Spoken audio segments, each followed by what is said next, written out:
finish it off with that fried egg. Perfection.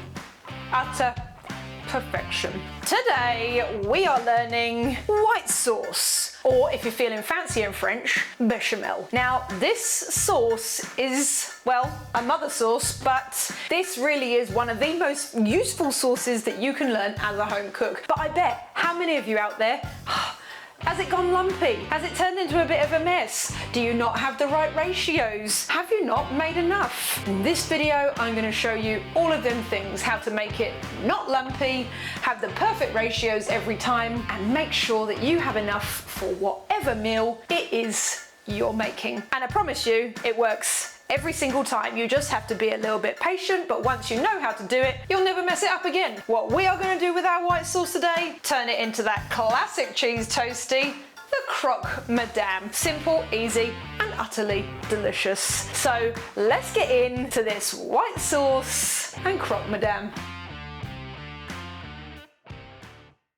As you can see from the ingredients, there are not a lot. And if you didn't even have these guys, even less, just 3. Milk, butter, flour. The important quantities. We need 50 grams of flour, we need 50 grams of butter, and then we need 500 mils of milk. If you keep that ratio, no matter if you make it larger or smaller, you will never have a thin white sauce again. It will always be a fantastic consistency that you can use to make, let's say, a chicken pie or a fish pie. Oh my God, I love a fish pie. Absolutely delicious. And if you want to watch that video, it's in the description box down below. I show you step by step how to make a fantastic fish pie using this simple white sauce. There are a few things you can do to make it fancy though, hence why I have an onion, garlic, and some thyme. I always love to infuse my milk with some very classic flavors, but just think, if you were using this sauce to make a Mexican chicken pie and you wanted a binder, add in, you know, some smoked paprika and nduja into this base before you make the actual sauce, you're gonna have something that is carrying so much flavor, it's insane. This is merely a vessel for flavor. So we are gonna get this on, get the milk infusing, and we're gonna make the sauce. Because guess what? I'm hungry and want to eat this croque madame. It really is as simple as putting your milk into a pan, half an onion, crushing your garlic, and adding in your thyme. You want to bring it up to the simmer on the stove for a few minutes and then turn it off. So our milk is on warming. Now we need to add our butter to a pan and we need to let it melt. We're going to be making what they call a roux, which is essentially fat and flour mixed together. It's your thickening agent, but doesn't necessarily have to be butter. Could be chicken fat, could be lamb fat, could be beef dripping. You know, just so long as you've got some kind of fat that will melt in the pan, you are good to go. And you will read lots of recipes where they're like, you want to make sure that you only just melt the butter. Do you know what's fantastic?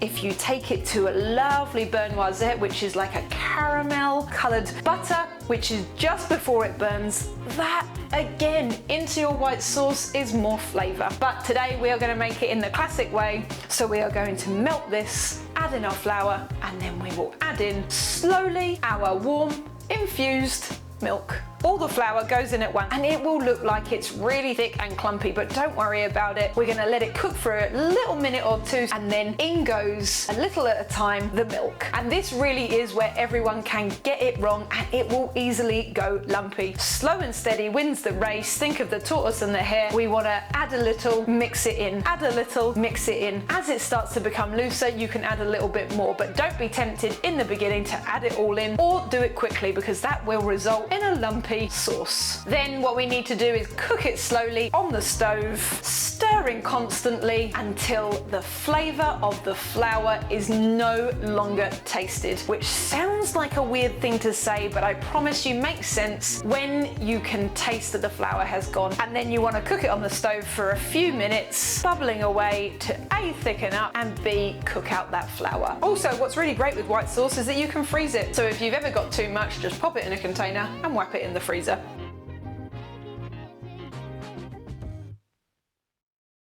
And that is it, done. The silkiest, smoothest white sauce ever. And isn't it crazy, you know, when you're adding in that milk slowly, slowly, slowly, you think, God, this is never gonna be like the right consistency. It still looks too thick, but it really isn't. By now, this is like perfect to use on a lasagna, fish pie, chicken pie, or as we're gonna do, into a croque madame. As always with cooking, the most important thing that you can ever possibly do is season. So we need to give this a generous amount of salt and pepper. Now, you know, in restaurants, they'd be like, oh, make sure you put white pepper in so that you can't see it. You know, we're not cooking Michelin-star food at home, although maybe it's flavor-wise, just maybe not in looks, because black pepper's still utterly delicious and plenty of salt. Salt is like the #1 ingredient, the #1 seasoning. It will absolutely transform your food if you use it correctly. So let's get this seasoned up and we can make this croque madame. Whenever you're making food at home, it's always so important to taste along the way, because I know that home cooks do often get a little bit scared of salt, because you think, oh my God, I don't want to put too much in and ruin it. So put in a little bit, give it a taste. Does it need a little bit more? Add in a little bit more. After all my years of cooking, I know roughly how much salt I need to put in, but if you're not there yet, just constantly add a little bit, little bit, little bit. Taste it, you'll be so surprised with what you get. So, yum. So let's build this croque madame. This croque madame, bread, cheese, ham. God, not very YouTube, is it? Me just like having it here, but whatever. We're in a home kitchen, you know? Doesn't need to all be like fancy and out and all perfectly displayed when we're ready to go. What is also great about these sandwiches is that you can pre-make them. Now, there are lots of different ways in which you can do this. You can make sure that your sauce is cold. Makes it much easier to spread. We don't have time for that today. We are just going straight in because Del's hungry. But if your sauce is cold, you can kind of paste it on like a mayo. You can also, if you like, take your bottom half, pop it in a pan, give it a quick toast, you know, so it's a little bit crunchy, which I also do like to do, but also Del can't be bothered today because she wants to eat now. So we're just gonna build it. And it's basically the best cheese toastie you've ever eaten, because not only is it absolutely delicious, but it's got a fried egg on top too. So let's get it built, get it in the air fryer, get it cooking, get that egg fried. One other thing I am gonna get, a little bit of Dijon, because hey, we're making a French sandwich, so let's get some French mustard.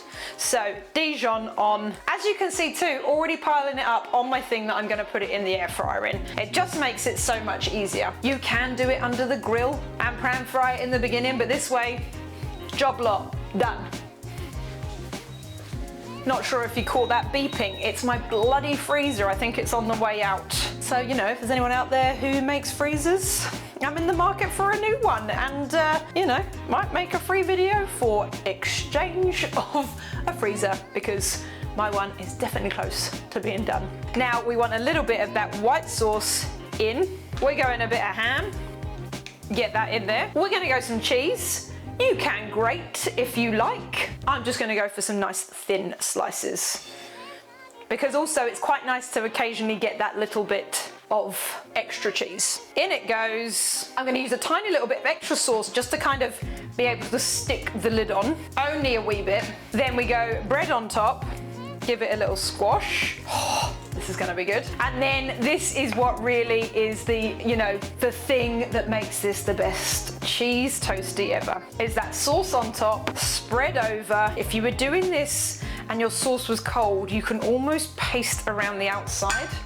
It is fantastic. But then for the top, I am going to grate some cheese. Be generous, and I like to top it off with a little pepper too. And this guy is going into the air fryer at 200 degrees for probably about 6 minutes. I'll have a quick look at it halfway through and see how it's doing. Basically, we want that top to be bubbling. Then we'll get the egg fried and we can eat. And about 8 minutes later, oh, the most beautiful toastie there ever was. And finish it off with that fried egg. And if you did it without the fried egg, you'd have yourself a croque monsieur. But I tell you what, the egg always makes it better. Oh my God, look at that ooey gooey egg. I cannot wait to have a bite. Perfection.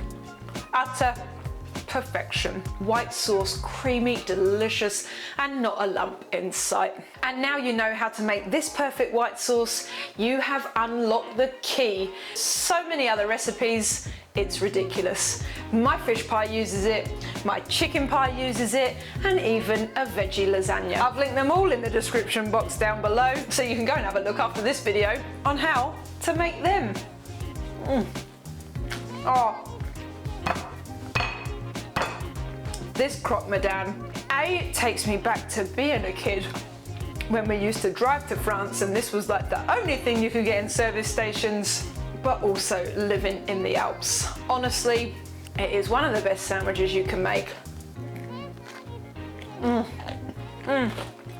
And it's easy to do in the air fryer. And if you want more air fryer recipes, go check out Will It Air Fry, my air fryer cookbook, and in fact there's even part 2. 50 odd recipes over the 2 books is an absolute bargain, and honestly there are some bangers in there. Hey, if you've enjoyed today and learning how to make this amazing sauce and this incredible sandwich, give me a subscribe. That way you'll never miss out on things coming out with the Dishes with Del Kitchen, because every Sunday a new video comes out. So I'll see you in the week, but for now it's me and this insanely good sandwich. Oh.